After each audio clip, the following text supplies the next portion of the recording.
Welcome back to RPG Radio, everybody, and in this episode of Grim Dawn, we're going back into the world of world building going on all around us. That's right, it's another lore video. And last we left our Sentinel Ultimorna, she had just vanquished the abomination of human, animal, and troll pieces known as the Amalgamation. Now that we've extinguished the ethereal glow at the center of the gruesome harvest, we've got some beasties that need our attention before we venture off into the mountainous towns of the north. You see, the south of Homestead lies an optional area called the Pine Barrens, and just like the Pine Barrens in the real-life state of New Jersey, this vaguely wooded area is full of mysterious monsters. In the interest of farming reputation and infamy, the Pine Barrens are a great location for building up rep with the Black Legion and burning it down with the Beasts faction. There are tons of big-name beasts in this area, and each of them can get you an insulting level of ire if you want to get closer to Chupacabra, the nemesis of the Beasts faction. In order to open the Pine Barrens, you'll need a few sticks of dynamite, but once you've got that, the sky is the limit. In case you were wondering, this place is where the broken bridge outside of Old Arkovia leads as well. So once you clear everything out down here, you can fix the bridge for future travel if you so choose. More importantly though, let's talk about the group of legionnaires standing right outside the Rift Gate in the Pine Barrens. They're not big characters in any sense of the lore, but they do give us hunting quests and provide a bit more insight into the Black Legion. Since I haven't mentioned it before, it seems like a good as time as any to look at the Legion as a faction and the predominant military force for humanity is still left on Cairn after the Grim Dawn. The faction description for these guys calls them the Imperium's elite. In fact, the Black Legion were used at the height of the Imperium's power to deal out death and destruction with extreme prejudice. This shouldn't come as any surprise because the Black Legion is actually populated with criminals of all varieties. The Black Legion was created by the Erelon Emperor over 400 years prior to the events of the Grim Dawn, and this wasn't because of any inherent military need, but as a solution to the Empire's prison overcrowding problem. The fools! Curse the Empire soldiers for abandoning their posts at Tyrant's Hold. What devilry has compelled them to such a thing? Do they want to see travelers killed and devoured by savages and beasts? I pay the Empire very high taxes to keep the roads safe. If they're not going to do their part, then I simply will stop doing mine. When I return to the Merchants Guild, I will be filing a formal complaint against the Empire and the army. If I can generate enough support, then we can boycott the major cities and put some real pressure on the diplomats in Erelon. Maybe even force them to pay restitution to the guild. They may be royalty, but even they will bend to the power of coin. It would make me very happy indeed to see all the mighty empire bowing to the guild for a change. And now more wonderful news. A traveler heading north said they were robbed by bandits to the south. What's worse is many of those criminals were dressed in soldier uniforms. Is it possible the regiment from Tyrant's Hold has gone rogue? I think it's high time we did away with the decrepit system of rule. It's treason to even think such thoughts, much less write them down. But if we survive this, it'll be long past time for dramatic change. The prisons were given two options. First was to join the Legion, serve the Emperor's army, and the second was a close personal meeting with the sharp end of the executioner's axe. Over time, the Black Legion became ruthlessly efficient, being sent to the forefront of some of the Empire's most brutal conflicts. Many of its ranks met with terrible ends as the vanguard of battle, but the survivors simply grew more capable. Like a finely hewn blade, the Black Legion simultaneously shed its weaker members and strengthened its already devilish experts. There is quite a bit to unpack with this Legion, but for the sake of simplicity in this video, we'll only really scratch the surface since there's only a few of them directing our efforts in the Pine Barrens. The three of the Legion that we meet are Kadras, Valar, and Hara. Their squad has been sent out here to deal with some of the more deadly threats hiding at the rear of Homestead.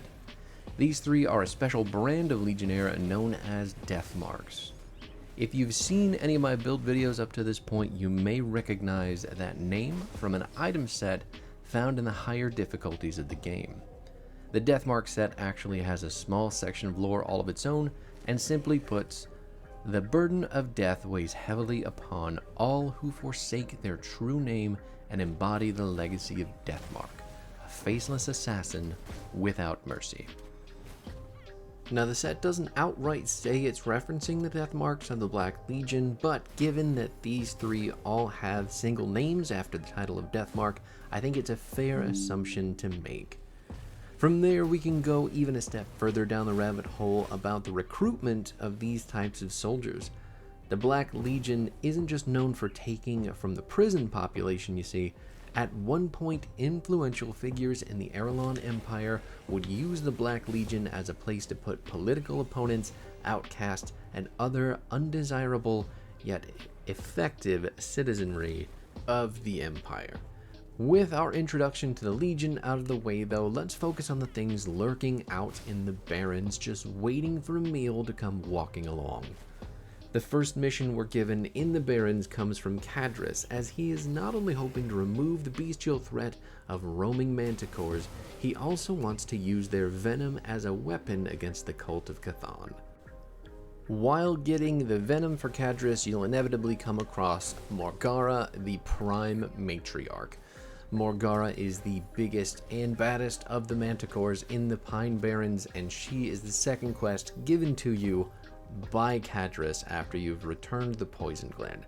Obviously, you can attack her while you're out there, no need to go back and turn it in if she's right there hunting you down in the first place. Being the Prime Matriarch, she is typically covered in manticore bodyguards, so this is as good a place as any to farm the very rare material called the Manticore Eye.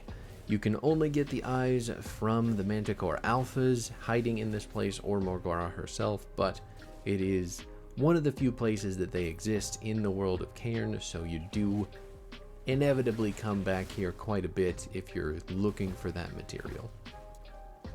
Apart from that, much like a lot of the beasts in Grim Dawn, there isn't much more to tell. Morgara does drop a monster infrequent known as Morgara's Fangs, and this amulet is near perfect for the Warder class player. It gives physical and internal trauma damage while adding flat physical damage to both Blade Arc and Mogdrogan's Pact. Morgara's Fangs are an incredibly good find for any soldier shaman looking to stand still and swing for the fences. After defeating Morgara, you'll want to begin the hunt for Old Bloodbriar. Bloodbriar is a rift-blighted briarthorn similar to the pets of the shaman class. We're told that Bloodbriar has been terrorizing the farmers of Homestead for some time, but the Legion hasn't been able to catch it before it can escape. Cadris believes it's been nesting in the shaded basin on the lower end of the Pine Barrens. True to form, the entrance to Old Bloodbriar's lair doesn't actually show up on the minimap and can spawn at multiple locations. Once you venture down, you can see the beast lives in a cavernous pit full of bodies and briar thorns, making it all the more ominous leading up to the battle. Unfortunately, that is where all the real intrigue falls off. After killing Bloodbriar, you simply return to Cadris for your reward, and even sadder still is that Bloodbriar's monster infrequent doesn't have anything else to say about him. Bloodbriar's Thorn is an amulet that decreases the cooldown of Ring of Steel by 1 second, along with increasing its crit damage by 35%. And if you're fortunate enough to be playing a Blade Master, you'll get the same stats for Blitz on your Soldier tree. The cooldown reduction and crit damage are slightly less, but still very good for what they are. There are obviously limitations on storytelling in these types of games, but I'll be the first to admit that the more I can read about enemies, even just to draw my own conclusions, the more invested I become. I really hope that once this game gets its much-deserved sequel, that we get something more akin to Dark Souls when it comes to the monster infrequents or just items in general in this game. Something with a little bit more meat on the monster infrequent items just to give that small tidbit of information to send you down the rabbit hole looking for more lore would be really fantastic. Tangent aside, we come to the third great beast on the death mark list. Once you complete Old Bloodbriar, the exit from his cave will actually lead you even further down the depths to meet Ungoliax. The Gloomweaver is not only an interesting enemy, but also a tongue-in-cheek reference to the Silmarillion. In Lord of the Rings lore, Ungoliant, with a T, was an enormous primordial spider of unknown origins. She is a ravenous monstrosity with hunger so great that it's said that she consumed herself after being chased out by Morgoth's Balrogs. The time before the Lord of the Rings was truly monstrous in the Tolkien universe, and Ungoliax is a small nod to one of the greatest fantasy universes ever created. All 4 of the monsters in this video, though, have a monster infrequence, and it wouldn't be the same unless we mentioned Ungoliax's as well.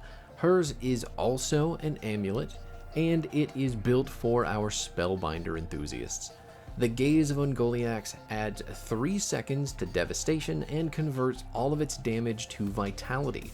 It also makes the ability red when it rains down for all you edgelords out there looking for something pretty sick for your devastation skill. But for the necromancer side of things, Ill Omen will get some cold and vitality shred along with some flat cold damage added to its AoE. Now the last barbaric beast goes by the name Bloodfeast the Ruthless. And if that wasn't intimidating enough, the monster in and of itself is even more difficult than the previous 3 that we faced off against so far. Depending on your build, that may be different for you, but as far as I can tell from experience, he certainly takes the cake for the Pine Barrens king monster. Now, you may have at some point noticed the little goblins gathering in wooded areas called grovels. If you were really paying attention, you might have noticed that these monsters show up in a number of places all over Cairn, but they're always in different colors. The grovels are actually semi-intelligent beastkin who group themselves into clans. There are actually 6 different clans of grovels, ranging from the Snake Clan to the Corvin Clan. Occasionally, however, these enemies are found under the command of a much larger monster known as a Drangul. And we're left to speculate on whether or not the Drangul are simply larger, mutated grovels, or if they are their own entirely separate species. By Imperial Proclamation, Duke Bayon Cavanil is hereby ordered to disband the 31st Division of the garrison currently stationed at Tyrant's Hold. All soldiers are immediately released from active service without pay. Soldiers may take their weapons and armor as compensation. Immediately following the disbandment of forces at Tyrant's Hold, Duke Cavanil is relieved of his command and ordered to present himself before the High Marshal Nicholas Mainville. Failure to report on the 1st of the month will constitute forfeiture of all land and titles to the Imperium. Imperial Justicar, Rhinor Finch.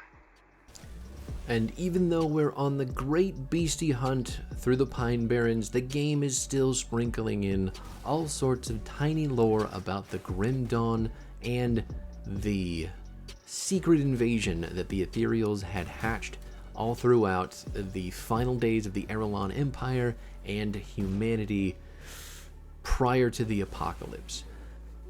The Ethereal takeover didn't start in a flash, and as a matter of fact, paying attention to the lore, you'll notice that the Ethereal invasion was very subtle and pre-planned before the ultimate explosion of apocalyptic proportions took place.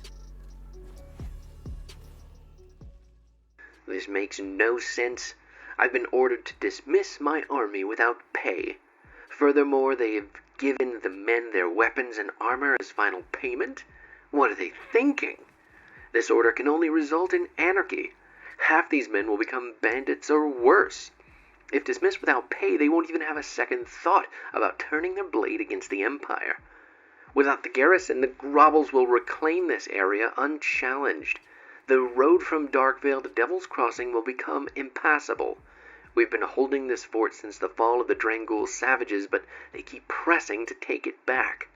I've requested more men and weapons from Erelon, and this is the response I get in return? Madness. I have half a mind to ignore this decree, and if my wife and son were here with me, I would. Upon further reflection, these men might also turn against me. Not that I feel I have mistreated them, but they could easily view me as part of the aristocracy that has put them in this predicament. I must leave before they receive this news, or I fear I will never see my family again. Duke Cavanil, Commander of Fort Tyrant. Regardless of the Drangul's evolution, both the Stone and Ember clan of Grobbles have invaded a crumbling fortress known as Tyrant's Hold, led by the aforementioned Drangul Bloodfeast. Bloodfeast has taken such a hold that the Deathmark fear that he will gather more Grobble clans under a single banner, which is enough to cause a serious problem for the defense of Homestead and the stability of the region as a whole. Now, you might not get all the terror and fear and anxiety after watching what happened to Bloodfeast just there, but remember, it is a video game and we can only go so far into the lore before we become a super-powered nightmare protagonist that none of these bad guys are even remotely equipped to take on. But that is it for the lore video today, everyone. We got a lot of beastie stuff going on, and I wish that there was more lore to share about them all, whether it's Bloodfeast or Ungoliax or the mother of all beasties, Baronath. But unfortunately, there's only so much that the developers can give to us, and we can't look to take any of that information for granted. So there are tons more lore videos to come. As it stands, I have a lot of build lethargy stacking up, so I'm gonna focus more on the lore videos. Even though they don't get too many views, that's okay. That'll keep me consistent, give me something to work on, because I'll be releasing a couple more videos with other games coming soon. With the advent of the brand new fancy PC, I think it's time to branch out into some more current gen video games. Maybe dive into those, get crazy obsessed, and, well, make a hobby out of it. Like I said, though, for the foreseeable future, keep your eye open for these lore videos. Ultimorna, the Sentinel, ultimately is going to be going through the entirety of the game to as much as I can explore, as much as I know, as much as I understand throughout the game. We'll try to fight all of the Nemesis bosses, venture into all of the off-beaten paths that aren't readily available, and crawl our way up to those celestial bosses that are just terrifying to even think about. This character doesn't have all of her resistances overmaxed at the moment, so things are extra scary when it comes to playing this build. But it is the most fun build that I have right now, and it is my favorite, so that's what we're going to focus on as it is. But again, thank you so much for hanging out, everybody. I will see you all next time. What game we'll be playing will either be Grim Dawn or something new, but either way, I'll see you there. Peace out.